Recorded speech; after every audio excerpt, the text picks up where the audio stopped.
Pertamanya saya memanjatkan rasa syukur kerana hampir semua yang dipohon oleh Mendef dan di ATM telah diluluskan dan telah pun dibentangkan oleh Yang Amat Berhormat Perdana Menteri dan Menteri Kewangan tadi. Jadi bagi pihak warga ATM dan juga anggota ATM, saya amat berterima kasih dan ingin memastikan apa yang telah pun diumumkan Perdana Menteri tadi dapat dirasai sehingga ke peringkat akar umbi.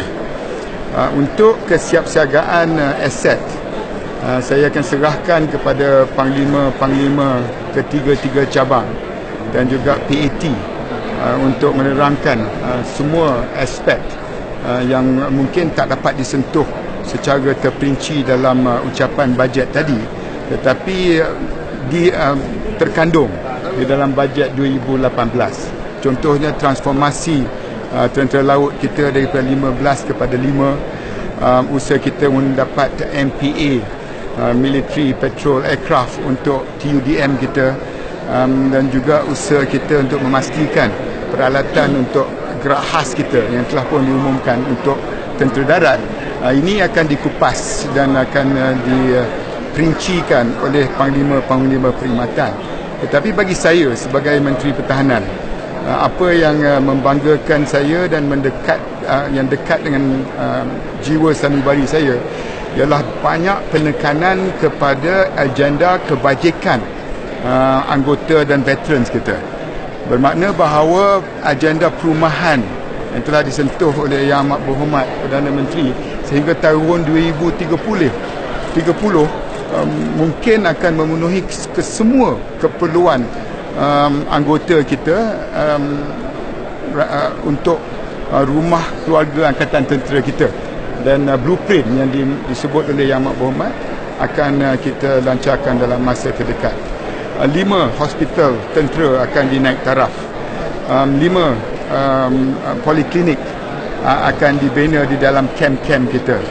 Usaha kita untuk melihat kepada agenda pendidikan, semua itu saya rasa buat pertama kali secara menyeluruh dapat menyentuh kedudukan anggota dan juga warga kita. Ini membanggakan saya sendiri, dan ini perkara yang saya akan sentuh sendiri secara peribadi, tetapi dari segi aset kesiapsiagaan keselamatan saya serah kepada panglima-panglima perkhidmatan untuk mengupaskannya dalam masa terdekat. Well, even if it isn't, they will accuse us of having an election budget. But as you know, our agenda on the welfare of our troops and our veterans has been ongoing for years. We could not announce the blueprint for our housing to the year 2030 if we were only looking at it short term on the election alone.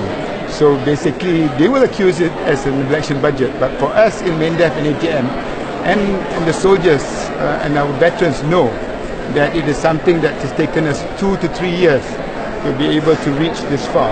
And for the PM to announce it in the budget, that means very, very close to us. So the issue of welfare of our soldiers and the veterans definitely cannot be seen as an election budget, because it cannot be done overnight. It cannot be done before the election.